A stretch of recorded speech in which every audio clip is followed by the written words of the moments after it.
niching down or thinking about like, who are my ideal clients and what problems can I solve for them can help you to really more identify like where they are and where they might hang out, and where maybe you're the only animator in the room or the only graphic designer in the room, rather than like, you know, 1 of 10 or something like that.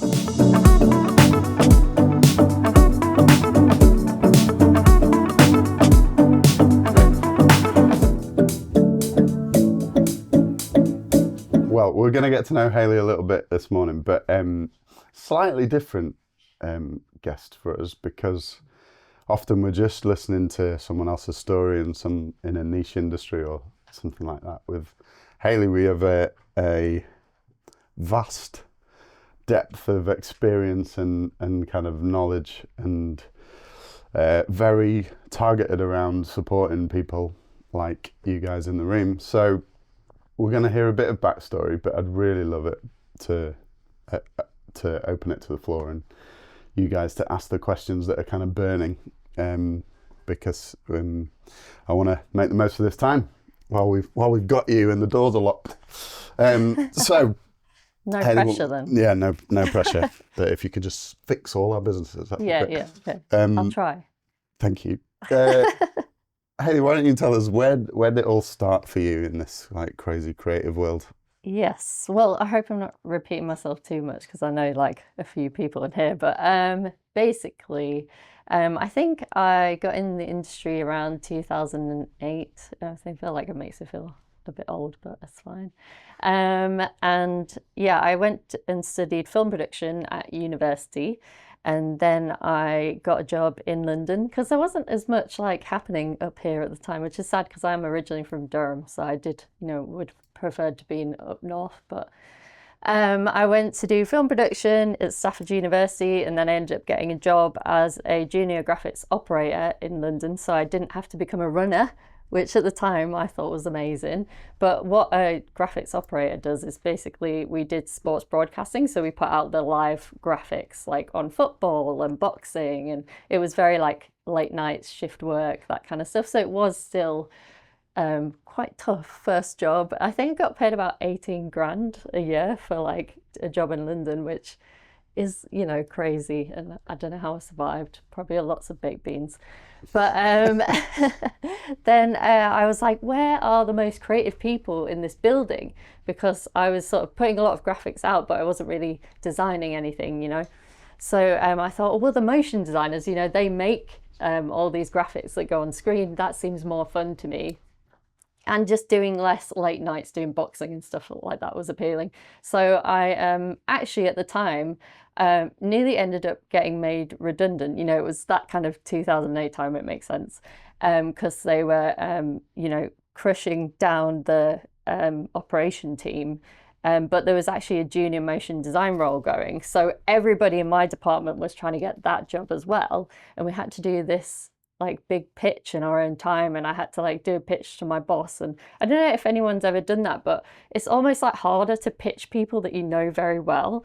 And I had to, work late at night, and then I brought this pitch in, and I was like really desperate to get this job, and I ended up getting it. So I felt very lucky, because obviously, sadly some of my team members got made redundant at that time. So I went into that junior motion design role, and then I'd been working there for about 3 years or something like that. So I was like, okay, I want to get out of sport. I don't really like football. So if anyone really likes football. And I went for another job. And because I felt like, I haven't done anything else apart from sport, no one's going to hire me. I feel like we all have this imposter syndrome sometimes, don't we? Where we always kind of doubt our skills, Really, I think looking back, I should have gone for like a middleweight motion designer job. I was skilled enough. I just didn't have the experience outside of sports. So that kind of made me feel less confident. So I saw this job and advert, and it said, this is a production company, and it was quite small. And I was like, okay, cool. And then I turned up into the offices at London, And then they said, oh yeah, you can go there. You go up to Google on the fourth floor. And I was like, Google? What do you mean Google? So I was like, oh my God, am I going to go for an interview at Google? And I wasn't prepared and I didn't know. But basically what it turned out to be was the internal production company at Google. So I was like, okay, now I'm just thrown into this interview. And I feel like all of my face must have just gone like completely white. And I got up there and then I started talking to them. And because I had quite a bit of experience, you know, for a junior role, did end up getting that job. So that was really cool. So I worked at Google for about 4 years. And then after that, I went freelance. That was like 2015. And then What was it like working for Google at that time? yeah, everyone always wants to know. They're like, what's it like working for Google? It was really But good. at that time you got it, not only is it Google, but obviously YouTube and videos and Yeah. motion is starting to, you know, I remember that period because internet speeds were catching up with video, and we were then able to create stuff that more people were seeing. Yes, I think it was a really funny time. So now I have a YouTube channel, right? And it's quite funny because I remember like being in the toilet, sort of like laughing a bit at the YouTubers, like these young like makeup YouTubers or something, thinking like, oh, what are they doing? You know, like it seemed silly. It seemed like something that like, I guess like older people, or it seemed very like young at the time and it was very new. So it felt a little bit silly like to me, and like these brands literally were just starting to make their channels and stuff. I think I remember we did this massive project and we like helped Malibu or something build their channel or something like that, and it just seemed like, oh okay, like a little bit of a quirky thing. And now obviously we know like everyone goes to YouTube all the time and stuff like that, and I wish I'd started my channel back then because then I would be like probably have like Not here. millions of subscribers. No, it would be, I would still be here. I'd come. But yeah, it was great. Obviously, loads of snacks. Like that's what everyone wants to know about, right? There were so many snacks. You could literally have like breakfast, lunch, and dinner. We had a double-decker red bus in one of the offices that was like meeting rooms. You know, just crazy stuff, really. So it is all the stuff we think it is. Yeah, basically, Slides and yeah. Yeah, but like everyone always says, oh, when you start working at Google, you put on like the Google stone. But I didn't get any fatter, but I did get high cholesterol from eating too many eggs and too many cakes. So yeah, it is what everyone kind of says it is. So what came next? Yeah, so then I went freelance. It was really hard. And like, obviously you've got all the free food and stuff. So you stay there probably longer than you want to because you're like, but the free food, right? Like it was so good. So yeah, so eventually I was like, okay, come on, you need to go freelance. I've been working full time as a motion designer for about 7 years at that point. So a lot longer, you know, but what that gave me, I think, was because I worked my way up to a senior and I'd run like big teams of animators at Google and stuff like that. So it gave me a lot of confidence of like knowing how the kind of behind the scenes like production stuff works for like a big brand, obviously, and like even hiring like studios in for us, like to help us and stuff like that. So I think that was good, you know, in a way. So when I went freelance, I felt probably a lot more confident than some people do, but still scared. Obviously, it's a massive, scary jump.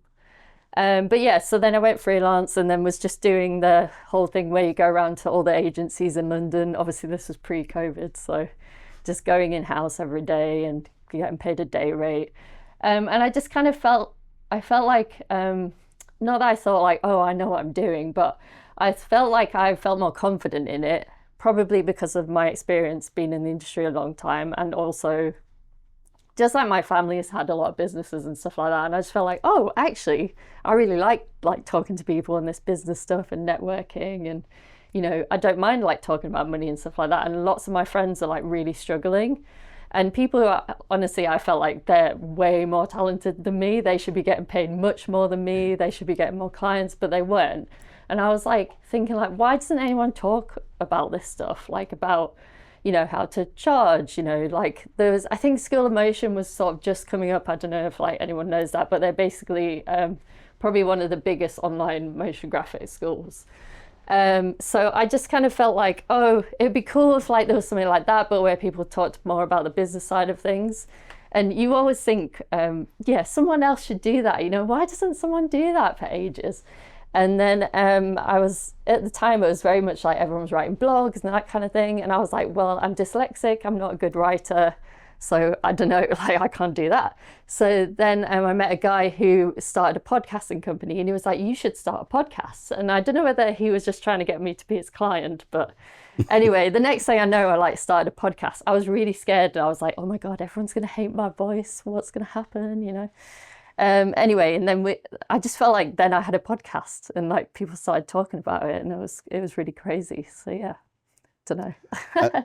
So then how does that become Motion Hatch? So it was called the Motion Hatch podcast. So it kind of had like the name and stuff like that. This was like 2017.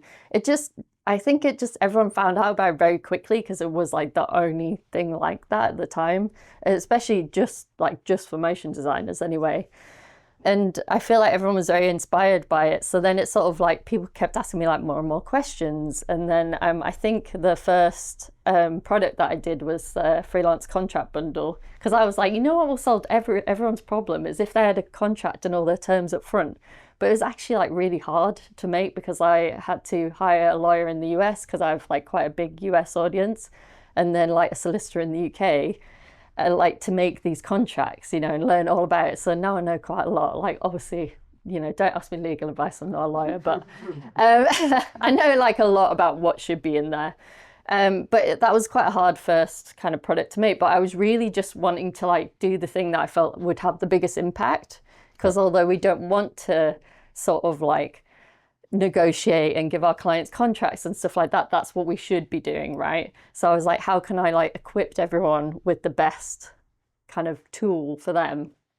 So we did that, and that helped a little bit because it meant that, you know, I made like a little bit of money, but I was still full-time freelancing.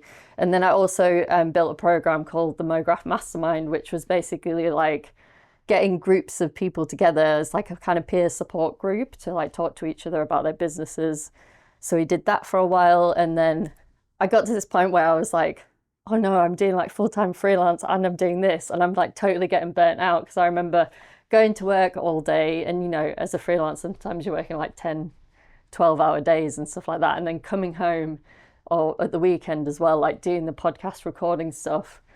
And then I was like, this can't continue like this. So it just basically felt like I was running like 2 full-time businesses. And then I thought, well, okay, what do I actually want to do? So then I decided to like give Motion Hatch a chance, like full time, because I was making a little bit of money from this stuff. Obviously, we're doing lots of free stuff too. So I did that, and then yeah, I've just been doing that ever since, and it's great. And like growing the team now, and Chrissy's here, and she's my content manager. So yeah, it's exciting. Brilliant. And you now, we were discussing before, but you probably have a combined audience across platforms of something like 100,000 or yeah, I think I haven't added them all up, but yeah, it's like there's like 20k here, 20k there, and we've grown like different platforms over time. So we started with the podcast, and then we kind of like had a little break because we did 100 episodes of the podcast, and then we started the YouTube channel, and that's got about 25k. And we have an email list and stuff like that, which you should all join and subscribe because I give lots of freebies and it's very helpful. So yeah, across all platforms, I think probably about 100k, like LinkedIn and all of that. But, you know, like obviously with Instagram and stuff like that, it was a bit easier to grow Instagram back when we started that. So I don't think out of the 35,000 people that follow us, I think probably only like, you know, hardly any people see it, like your posts on there. So it's a bit tough, but we can talk about social media and what's best and stuff like that. I'm happy. I love talking about that stuff. So. Well, thanks for sharing the whole journey, because that's really, it helps us like imagine where you've come from and what your lens is on all this.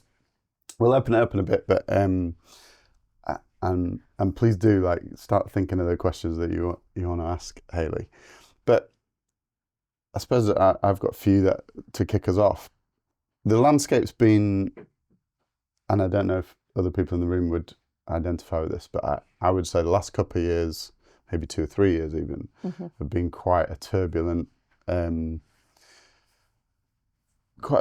landscape in our sector. We had, you know, people affected by the writers' strikes, and we had obviously coming out of COVID, and we've had, I know personally I've found probably a couple of years ago was probably the toughest in spite of lockdown and everything else.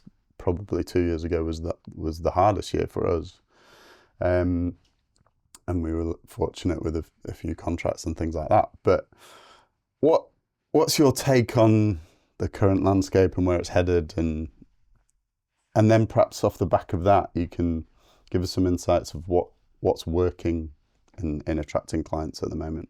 Yes. So obviously, I know there's like a mixture of people in the room, but I can tell you what like hearing from like motion designers and studio owners and stuff mainly, but I'm sure it also applies.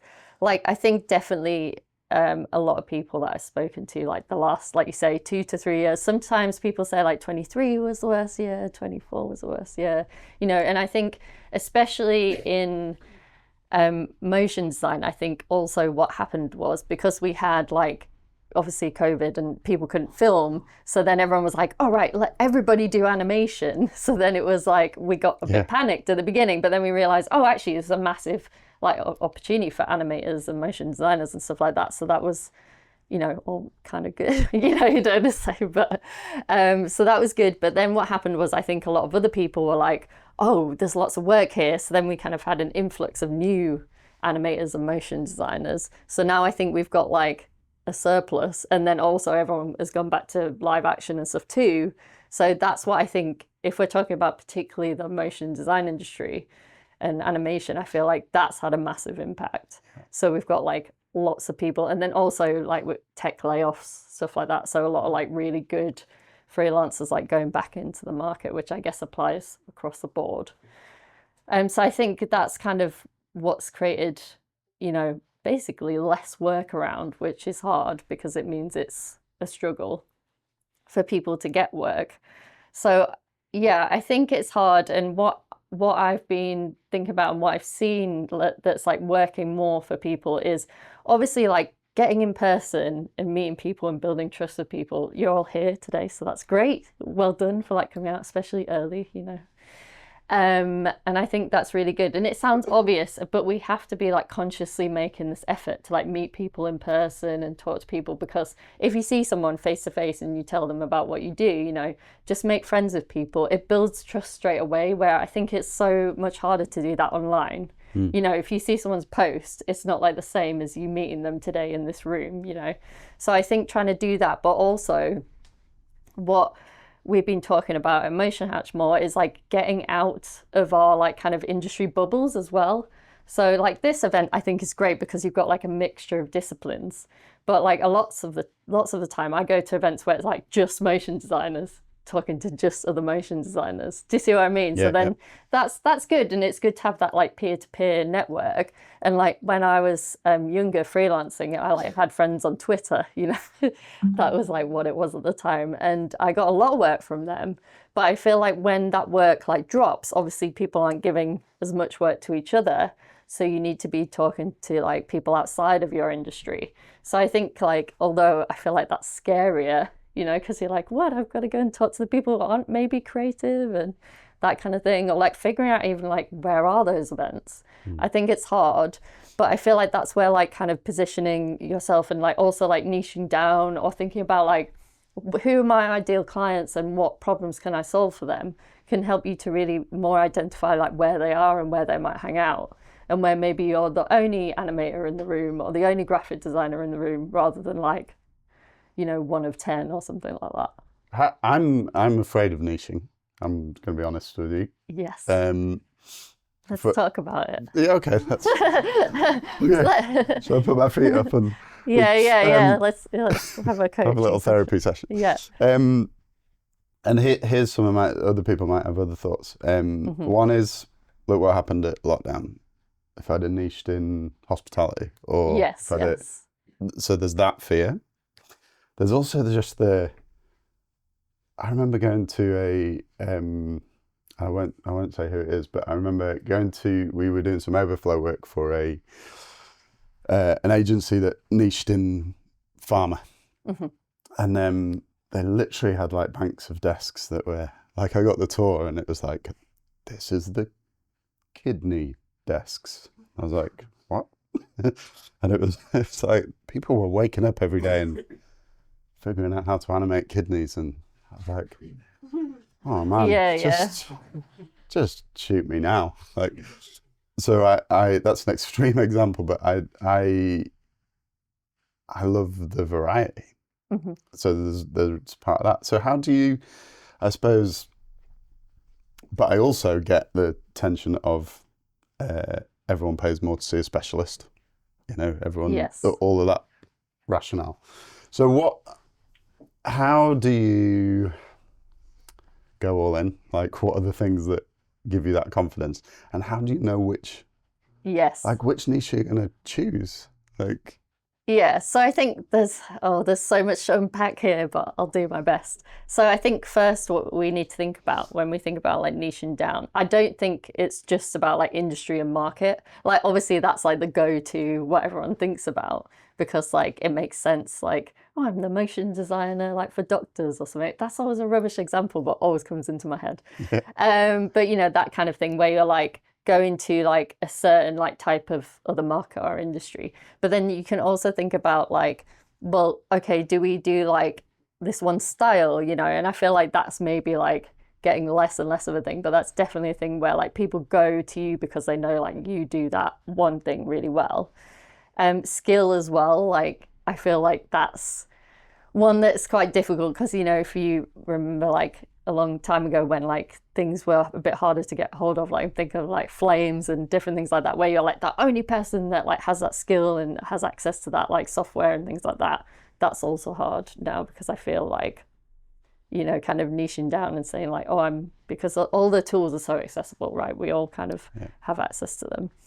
So there's like different ways to do that, but then there's also thinking about like your product offering. And I think you can kind of niche down in that way as well. And also like process as well. Come on to that.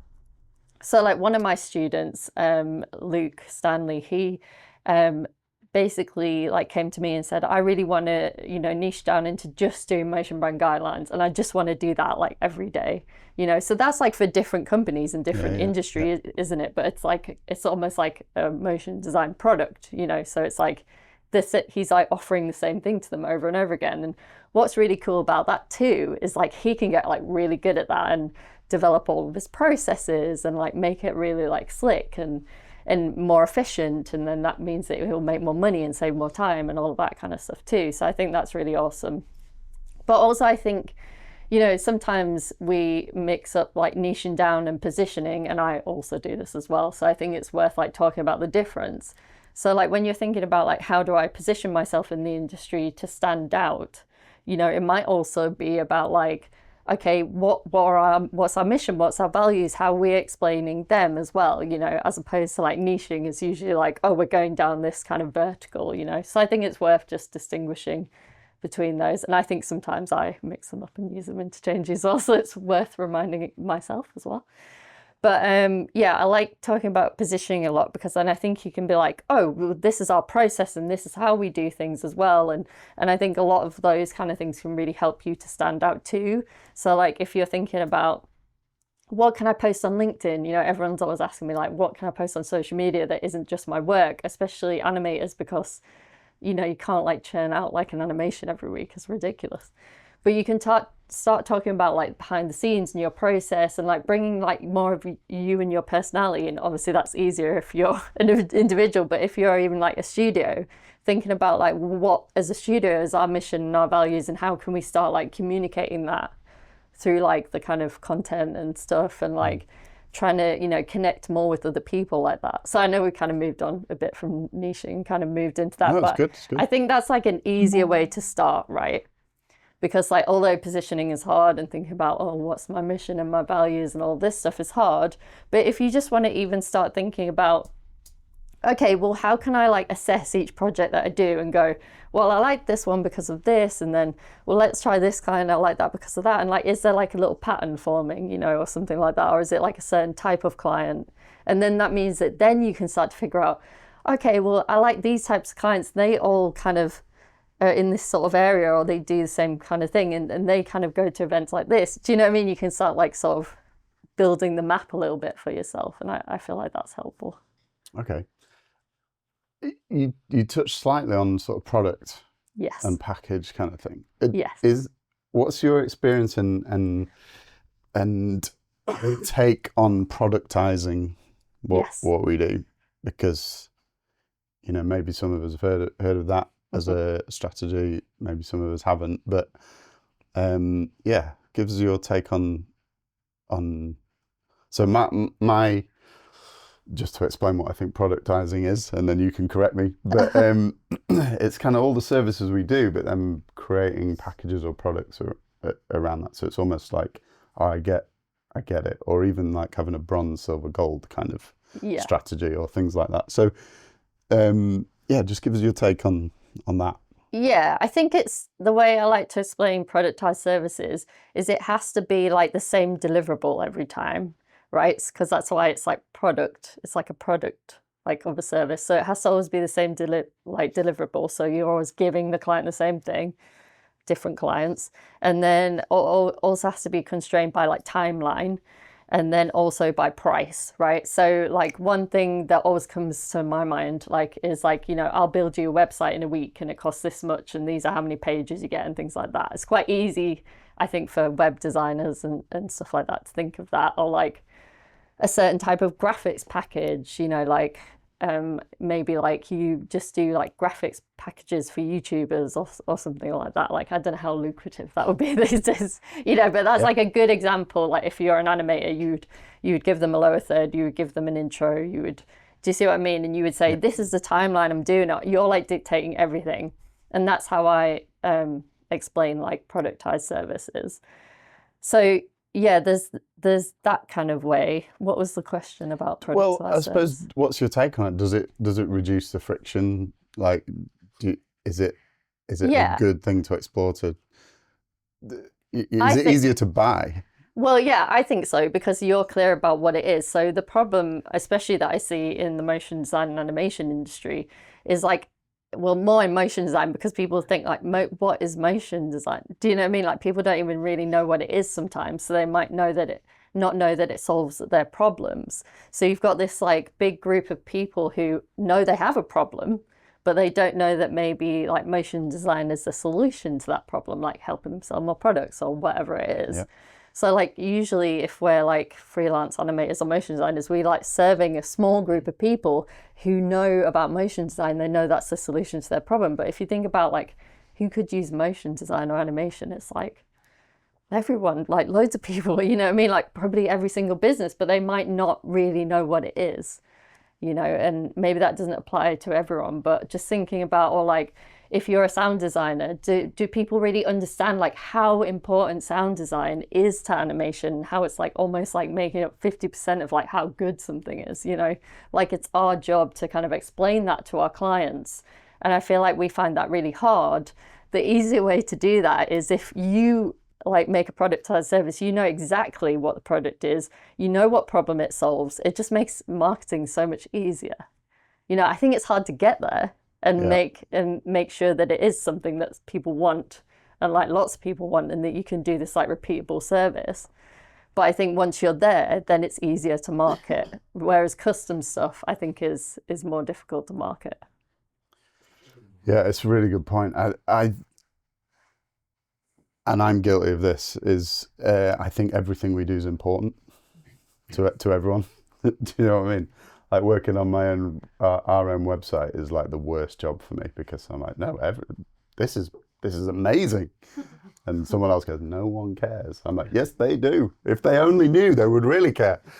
And it's just not true. Like, so focusing on the problem, I think, I remember someone saying no one wants a 1/4-inch drill, they want a 1/4-inch hole. And so the problem that you solve is a real, but finding out what the problem is in our industry is sometimes tricky, and it depends who the customer is, right? Exactly. And that's where the niching comes in, and that's where productized services come in. And it's not like you can't do that and do custom work as well. Yeah. Like I feel like everyone thinks like, oh no, I have to, I mean, obviously it's hard. It's hard to like, because maybe you'd have to have like 2 different websites or something like that. But the way I see like what we do as creatives going, I feel like we need to get better at communicating these kind of things. And I think just even to like try and do like a test of that and try and start talking to people about some sort of offering that you do that maybe is just on the side to start with. I think it's a really good thing to start thinking about, because these things are the things that make you stand out. You know, like if I go and meet like 5 freelance motion designers and they all say, yeah, I do 2D animation, I'm like, cool, like I love you all and it's amazing. And but like, what do you do that's different from these other people? You know, like obviously your work might be slightly different. And I'm so glad you said that, because I had a secret question in my head that was like, can you fake niche? Which isn't what you said, but it's how I interpret. And that is to say, like I remember seeing an agency that are full service, and then they don't necessarily have a niche, but then they released this like new business with this. yeah, But like I knew it was the side same basis. team, same people, same amount of time they've got, but just in aerospace. And we do some stuff in aerospace. I was like, oh crap, should have done that. But it was genius. It was like they present as niche because they do genuinely have some things to say in that space and some proprietary knowledge and all of that sort of stuff. But they haven't cut off the rest of the Exactly. You don't have to go like, they're just no, they're communicating exactly. around a niche, which I think is a really smart way of doing it as well. Elliot, you had your hand up. Yeah, Matt, you kind of answered it a little bit in a way, but maybe I'll take it a different direction. When you think about productizing, Yes. and kind of bundling communication within that, I've found that sometimes, because if say I'm running a workshop before a client, figure out what a client actually needs, if I was productizing that and presenting it as kind of a one size fits all, they'd look at that with suspicion, because from their perspective, they believe that their problem is a bit more unique. And so if I said, yeah, this is what we do, and I do it for every client, then they go, no, that's not for us. So how do you deal with that kind of framing of suspicion and communication, navigating that area? Yeah, I think it's like, well, one of the things is like, are they coming to you because you're the expert? Because really then they should want you to do your system and your process and what you do, because assuming that's what they came to you for. But then the other way I would look at that is I would be like, okay, cool, we can do that. We can do it like this way, you know, and this is how I do it normally, and these are the results that I get from my clients. You know, always think about like, what results am I providing to them, and like showing them that. And that's why case studies are like so important. Or we could go the custom route, but then we're going to do this extra strategy workshop. We're going to do this and that's going to cost you this much. And then if they want to do that, like let them do it. But, you know, like, oh, just don't take the project. Do you see what I mean? There's like a few ways you could tackle it. You could either say, no, this is what I do, and you're coming to me as the expert, or you could do something more custom and then just charge them more.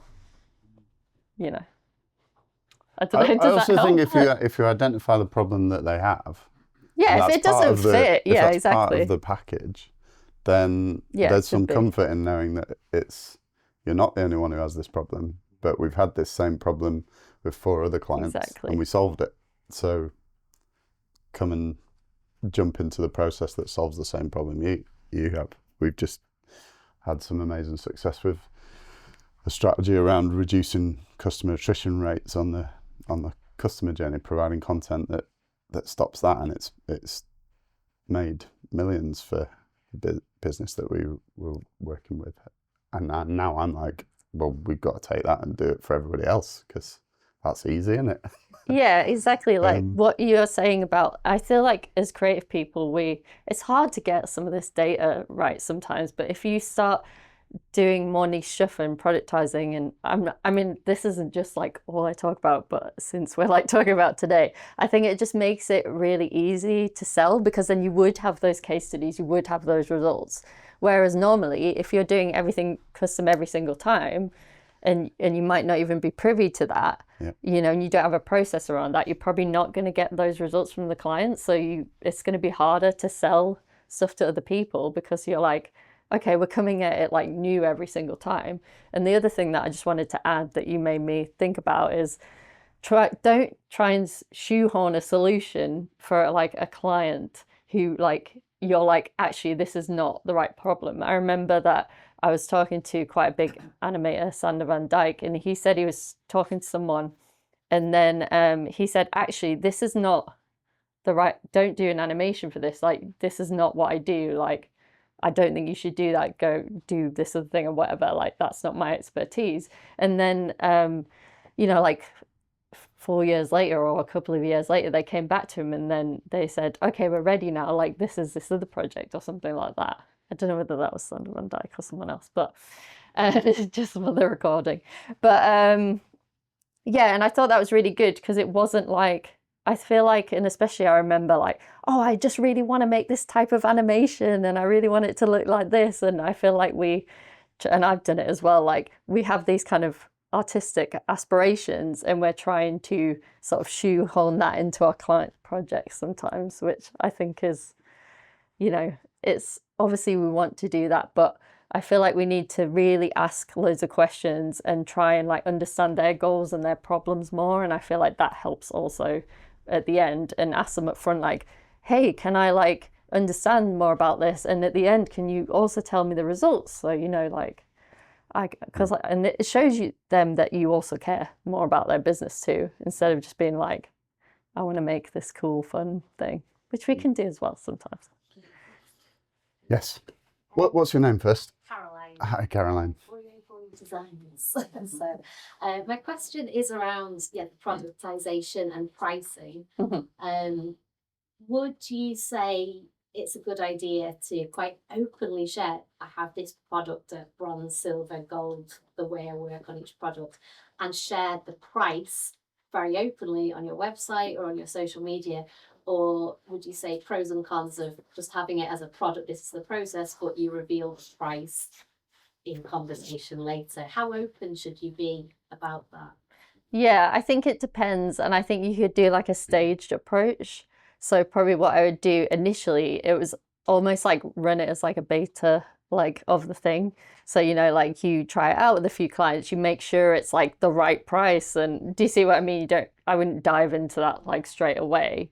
Then when you have confidence in that and the client and you know that it is the right price for them, I feel like it works especially well when you are doing more custom work and you're like, actually, some people want to solve this problem, but they don't have the budget. And maybe that's like the kind of lower pricing you do for them. And then the custom work like sort of comes later or something like that as well. So you could sort of almost like tier it up a little bit like that. Does that make sense? Yeah. So I feel like you could take it through a process of like, well, this is a beta version, and I'm not going to like shout too much about the price. I'm going to make sure that it's right for the client, like have a conversation with them about it before I kind of like release it to the world. And then you could also do like a bit more of a tiered approach. I think you mentioned this, like, where you have maybe your custom work at the top and then you have like a middle tier and then a lower tier, and you sort of let the client sort of choose, and then that we get onto like price anchoring and stuff like that, where you have like a very high kind of price product at the top and then like the middle one, the lower one, and just psychology says like most people go for the middle one. Yeah, like everyone knows this because everyone looks at all these like SaaS companies and they always have it, right? So it obviously works, So just thinking about a few things around that, but I wouldn't start to do that straight away. And I know that there's also this thing about like, oh, well, if, we start to do that, we sort of become like, like people are like looking off a menu and become sort of like order takers and stuff like that. But I think if you have your processes really dialed in and the problem that you're solving and the price point of most of those, like if it's the same, you know what I mean? Otherwise you might want to have different tiers if they're like different types of clients and stuff like that. It is really tricky. There's, unfortunately there's not like one perfect answer, but I think it's good to talk about these ideas and explore them and different business models, because it can really help you, to serve more clients and make more money and grow your business. I just a random one on package stuff. I would think about what you name them as well. So bronze, silver, gold, there's an inherent quality attached to that. And actually the quality of everything you do is probably going to be gold. But if you call it like slow and steady, no one wants that. Yeah. So and then if you call it like ambitious and good, you wouldn't call it that, but you know what I mean. And then if you call it like on speed, then I love your examples. You might get arrested. But you know what I mean. That there's a I think attaching it to ambition as much as more than quality is actually psychologically a really good way of presenting it. Any more questions from the floor? Yeah. I'm Matt, by the way. Hi, Matt. I was just going to ask, what sort of industries and what sort of clients have you worked with that you found to be like the most successful and that you've enjoyed kind of working with the most as well? Yeah, myself personally or my students. Well, for yourself. Yeah. One of my favorite clients was like a data visualization studio, because I was like their only animator, so they sort of brought me in as like kind of the team lead, and then we used to like scale up their teams. We worked for like the Gates Foundation and the United Nations and stuff like that. And like, because I think like people think data viz is really dry, but like they were like the best company at that. Like they were like really amazing graphic designers, and they made all these like really cool stuff. So that was just really fun to animate, and also they were just really nice people to work with. You know, that's kind of comes down to that a lot, doesn't it? You know, so that was like one of my favorite freelance clients that I had. I just thought they were great, and because it was just different, you know, because otherwise I was going a lot into like advertising agencies and doing like big brand stuff, but that wasn't always exciting. And I like that because it generally had like a bigger impact on the world. You know, it was stuff that was more like positive impact kind of vibe, and yeah, it was fun. I really like that. I reference I also like data viz because I've done a lot of infographics and things over the years. So yeah, yeah, it's fun to animate that stuff too, because it's also like they were really focused on like has to look a certain way, and like readability, and the right data has to come up at the right time. So it was like a different problem for me to solve that I hadn't had to do before as well. So I thought that was interesting. You know, like it has to be kind of like a certain way. So yeah, I like that. It was good. Nick. Is it still worth posting on every social media platform? Do you still bother with things like Twitter, X, or do you just pour all your time into LinkedIn, a little bit more time into Instagram? Like, is there any value in posting everything everywhere anymore, or do you pour more time into one place than another? Yeah, so yeah, it's hard. So what we do, because I have Chrissy's help, and what I recommend other people do is probably slightly different. But what I think that, so right, if I was starting out as a freelancer today and I was thinking, right, what do? I would definitely start on LinkedIn first, because I think like LinkedIn's still giving you the best reach, like organic reach. They are like changing their algorithm and stuff like that. And obviously I'm not a LinkedIn expert, but I spend a lot of time there.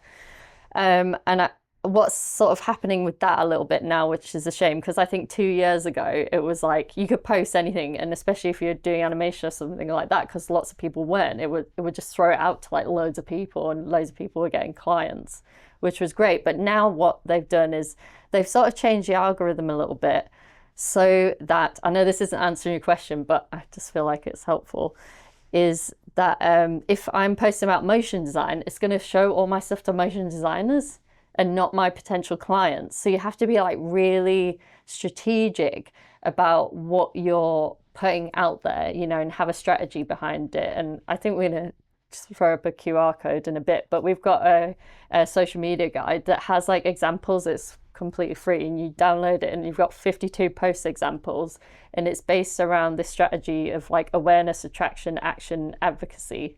So you like basically warming your clients up and making them more aware of you, and then attraction, you know, might be more behind the scenes, something like that, and then action are more like the work kind of call to action post. But you're not just doing that all the time, you know, and advocacy could be something like a testimonial or a case study or something like that. So you have different types of posts as well, which also the algorithm likes too. So I think like just to be helpful a bit on the LinkedIn front, I would definitely start there at the moment, but obviously we know it changes over time, and to be honest, it's probably they're gonna crush the reach down as much as possible, because they want people to start paying for ads. Like that's just what's gonna happen. That's happened with previous platforms. That's why I feel like Instagram now is really hard. But it does depend on who your clients are and where they hang out. Like I always say that like what might work for one person might not work for the other, but obviously we know like there's general stuff that's working for other people, so let's just try and use that a little bit to our advantage.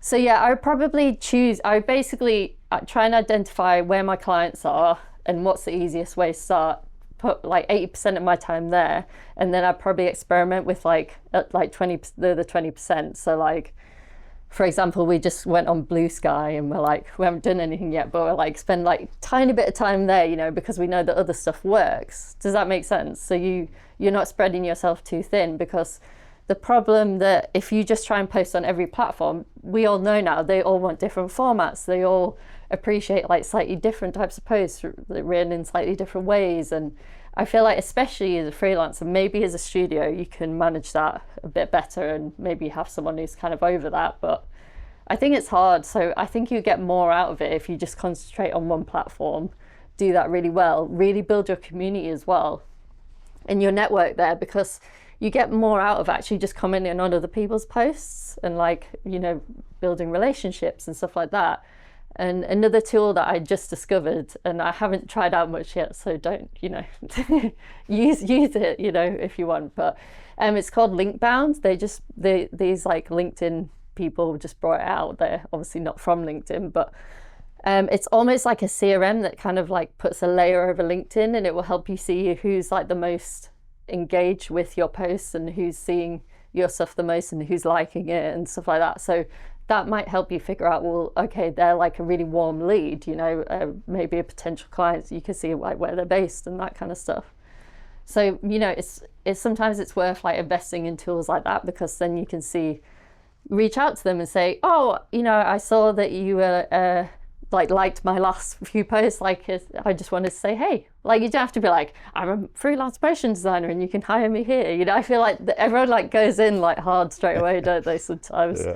So, you know, just say, oh, you know, I see you, I appreciate you, and I feel like that goes a long way.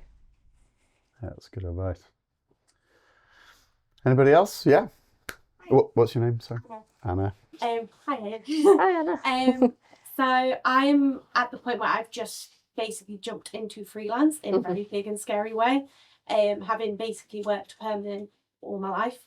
So now, like I said, I had a bad opportunity and I had a redundancy, and the redundancy has put me in this point, but actually I'm using it as kind of the platform to go. But my issue that I'm having it's the social part. Weirdly enough, I'm getting a lot of traction, but actually that's not actually equaling to clients yet. Whereas I prefer a face-to-face like conversation. However, talking face-to-face with clients is actually, I'm finding personally, I don't know if anyone else is, trickier to actually get yourself in front of a client in person. Like conversations and maybe cold email and whatever has maybe a spot, and sometimes get a reply, but I don't want to end up in like their spam or junk folder.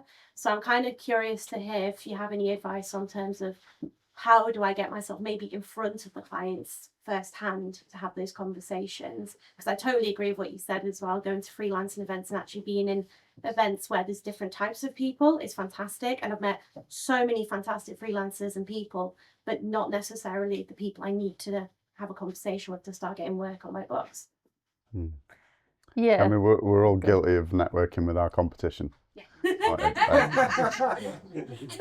kind of, no, it's not.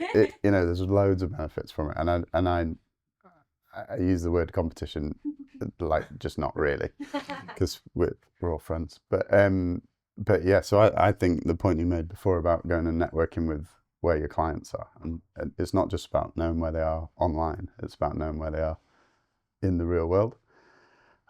Like, the other thing I'd say is do what other people aren't doing. So you send me an email with a CV and a show reel. I might look at it. Put a letter through the door. I guarantee you I'll read it. Which is so like dinosaur and old school, isn't it? But I'm telling you, I've had maybe 2 CVs in 8 years that came through the door, and I read both of them and fully.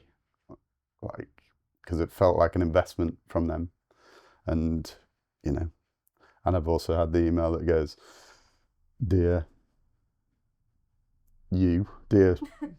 sir, or whatever, I love the work of your studio. I really feel like I'd fit in, and I think my skills would complement your skills perfectly, and and then every one of my competitors copied in on the 2 thing. Which is, no. You're like, oh, no, please. So I'll tell you which one of those works better. So I'd get personal, yeah, without getting stalkery. Yes, that's yeah. It's a hard, It it's a is. fine line. It is a fine balance, but I think we can find it. Yeah.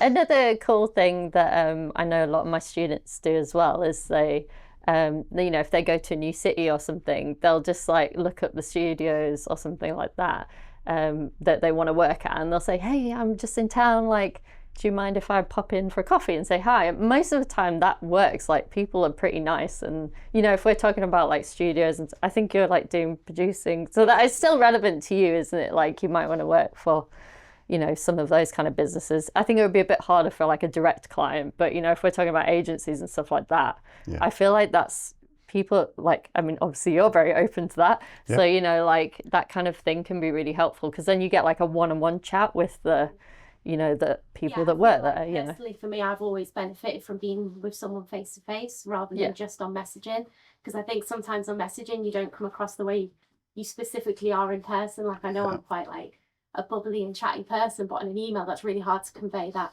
Oh, I'm dead chatty, I'm dead bubbly. So I think that's the pros and cons. I think it's just figuring out what's the fine balance of actually getting yourself in front of it without coming across as like desperate or needy, but also still coming across as like professional, like I know what I'm doing and I'm here to try and help you type of thing. Yeah, I think, oh, sorry. No. I just had a thought about, I think how I look at social media is obviously you want to get in front of people in person as much as possible because it's really quick to build trust.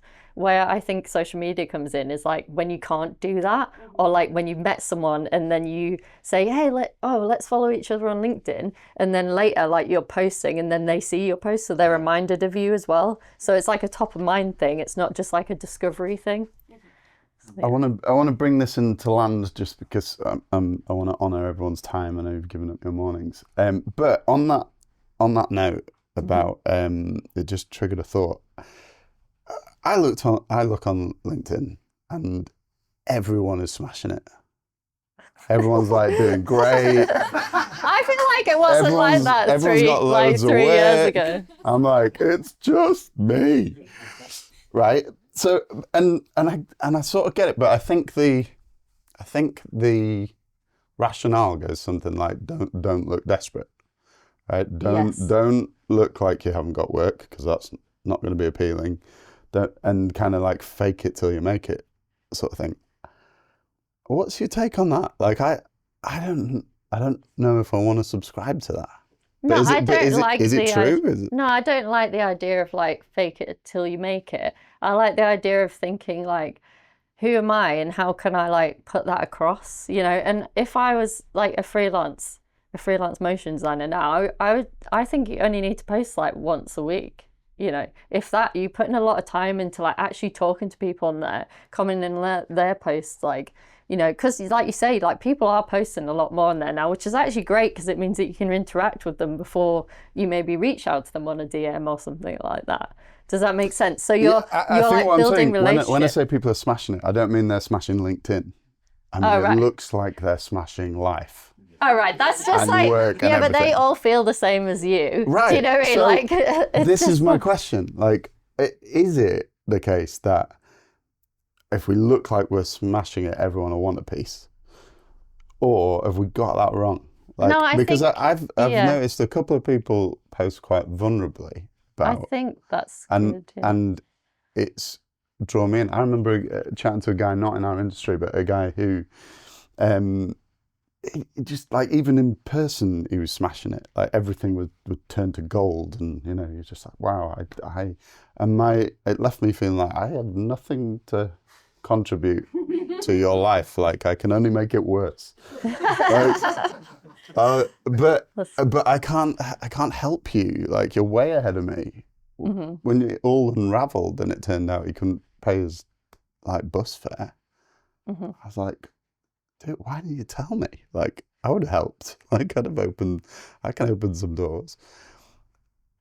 You don't want to be saying that on LinkedIn necessarily, but what's your take on that? Yeah, it's like we're saying, a lot of this stuff is like a fine line, isn't it? And I think like also the more personal posts and the more things about like personality or like people's like what they're doing in their personal time and stuff like that on LinkedIn, I actually think are doing much better. Like really, if you put a picture of your face on there, like the algorithm loves it. It's like showing if you follow me on LinkedIn now, you'll be like, Hayley's always posting a massive picture of her face. It's really weird. But like, you know, like the more personal stuff, you know, we try and like hide behind the work sometimes. And I feel like that's like not good. And, you know, I don't want to like turn everyone into like content creators, you know, but I think like showing a bit of personality, and if you can get a little bit on the camera, or you can like film yourself working or something like that, those things like people like this. But this is yeah, good. I know, but This that's is good for what me works. to hear, but Though. That's I know, what I know, I works know. because like imagine like I'm really judgy. I'm like, but it's you're not doing Facebook. this. Go away. But you're doing this, like, so these things like this, like, you know, it helps, you know, like, and showing people like more behind the scenes and stuff like that. But I would just say basically how I look at it, and I still think of this and it still happens to me now. I think like if I post something and it's crap and no one cares, no one's going to see it anyway. So who cares? We might as well just keep trying and like putting our best foot out there and trying to be ourselves and just trying to connect with other people, because that's all we're trying to do, you know. And people's like bullshit radar is like really high, so they know like if you're like pretending or whatever, you know. I feel like if you just try and just like say, okay, I'm just gonna, I don't know, if posting once a week seems too scary, I would say let's try and post like once a month and just like build up that practice and that skill. And I'm not saying like, oh yeah, you do that, it's going to get your clients straight away and stuff like that. That's like not true. You know, sometimes it does. Like the guy Luke, who I mentioned, he did one post about his motion brand guidelines thing, because I said, do you know what you should do? You should just start telling people about it. And then he ended up getting 2 clients from that one post. But that's like not what I was expecting, right? But what I'm saying is it just gives you more shots, you know, in lieu of not being able to come to events like this and get in person, you know, because, you know, we all know social media isn't perfect, and I'm not like advocating for social media. I'm just saying, what do we do when we can't go in person? We can't meet people. We like have to use that as tools for our business, right? Yeah. Delete Instagram from your phone though. Don't look at it for personal reasons. Like I don't, you know, and just try and be like, it's a tool for work, you know. Well, Hayley, that's been a brilliant morning. Thank you so much. Thank you. Thanks.